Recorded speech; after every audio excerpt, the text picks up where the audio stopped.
நமது அனுதின மன்னா ஊழியங்களின் வாழ்த்துக்களுடன் இன்றைய நற்செய்தி. மிதக்கும் தபால் நிலையம்.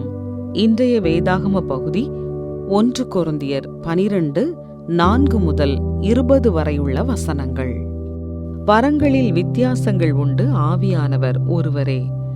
ஊழியங்களிலேயும் வித்தியாசங்கள் உண்டு, கர்த்தர் ஒருவரே. கிரியைகளிலேயும் வித்தியாசங்கள் உண்டு, எல்லாருக்குள்ளும் எல்லாவற்றையும் நடப்பிக்கிற தேவன் ஒருவரே. ஆவியினுடைய அனுக்கிரகம் அவனவனுடைய பிரயோஜனத்திற்கென்று அளிக்கப்பட்டிருக்கிறது.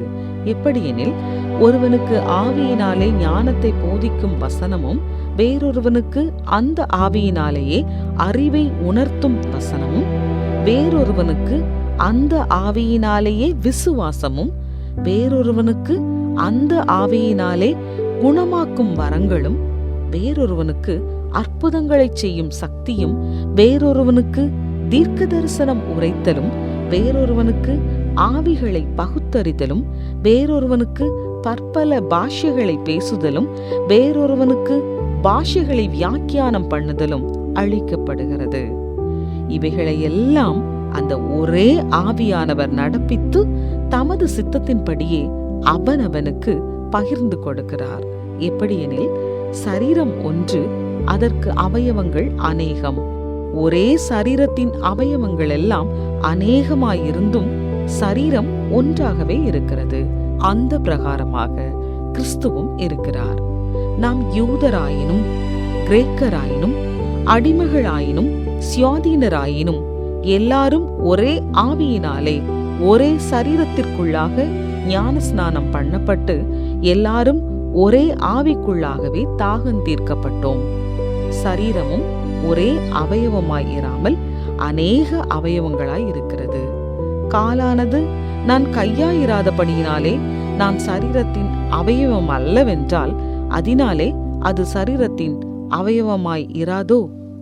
காதானது நான் கண்ணாயிராதபடியினாலே நான் சரீரத்தின் அவயவம் அல்லவென்றால் அதனாலே அது சரீரத்தின் அவயவமாய் இராதோ? சரீரம் முழுவதும் கண்ணானால் செவி எங்கே? அது முழுவதும் செவியானால் மோப்பம் எங்கே? தேவன் தமது சித்தத்தின்படி அவயவங்கள் ஒவ்வொன்றையும் சரீரத்திலே வைத்தார். அவையெல்லாம் ஒரே அவயவமாயிருந்தால் சரீரம் எங்கே? அவயவங்கள் அநேகமாயிருந்தும் சரீரம் ஒன்றே. குறிப்பு வசனம்: சரீரமும் ஒரே அவயவமாயிராமல் அநேக அவயவங்களை உடையதாய் இருக்கிறது. 1 கொரிந்தியர் 12:14. மிதக்கும் தபால் நிலையத்தை நீங்கள் எப்போதாவது பார்த்திருக்கிறீர்களா? இல்லையென்றால் நீங்கள் ஜம்மு காஷ்மீரில் உள்ள ஸ்ரீநகருக்கு சென்றால் அங்கே அதை பார்க்கலாம். அங்கே உள்ள டால் ஏரியில் பனி படர்ந்த இமயமலையின் பின்னணியில் ஒரு தனித்துவமான மிதக்கும் தபால் நிலையம் உள்ளது. இது உண்மையிலேயே தனிப்பட்ட ரகமாகும். அது ஏரியில் தனியாக மிதந்தாலும் அது உண்மையில் தனியாக இல்லை. இது இந்தியாவின் ஒரு பரந்த அமைப்பான தபால் துறையின் ஒரு பகுதியாகும். இது நாடு முழுவதும் 1.5 லட்சத்திற்கும் அதிகமான அலுவலகங்களை கொண்டுள்ள உலகின் மிகப்பெரிய அஞ்சல் கூட்டமைப்பாகும். கொரிந்திய சபைக்கு எழுதுகையில் அப்போஸ்தலனாகிய பரிசுத்த பவுல் அதன் உறுப்பினர்கள் தங்களை தனி நபர்களாக அல்ல, மாறாக விசுவாசிகளின் சமூகத்தின் அங்கத்தினராக எண்ணிக்கொள்ளுமாறு வலியுறுத்துகிறார். அவர் அவர்களின் ஆவிக்குரிய வரங்களில் உள்ள பல்வேறு வகைகளை மதிக்கும்படி அவர்களை ஊக்குவிக்கிறார். மேலும் இந்த வித்தியாசங்களில் உள்ள அழகை ஏற்றுக்கொள்ளுமாறு அவர்களை வேண்டுகிறார்.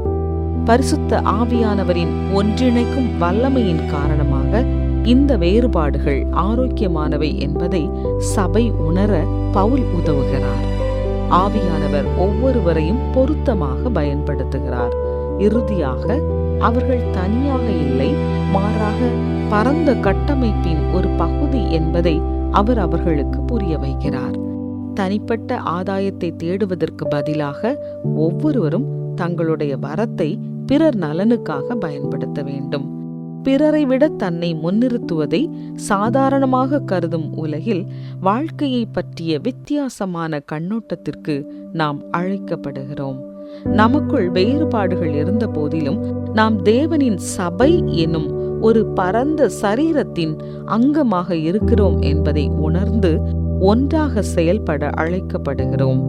மிதக்கும் தபால் நிலையத்தைப் போலவே நமது வரங்களும் தாளந்துகளும் திறமைகளும் தனித்துவமானது. மேலும் அவை பரிசுத்த ஆவியானவரின் வல்லமையின் கீழ் பயன்படுத்தப்படும் போது அவை தேவனுடைய ராஜ்யத்தை கட்டி எழுப்ப வல்ல கருவிகளாக இருக்கும். தேவன் உங்களிடம் என்ன ஈவுகளை ஒப்படைத்துள்ளார்? உங்கள் திறமைகளையும் வரங்களையும் பிறர்க்கு நன்மை செய்ய நீங்கள் எவ்வாறு பயன்படுத்தலாம்?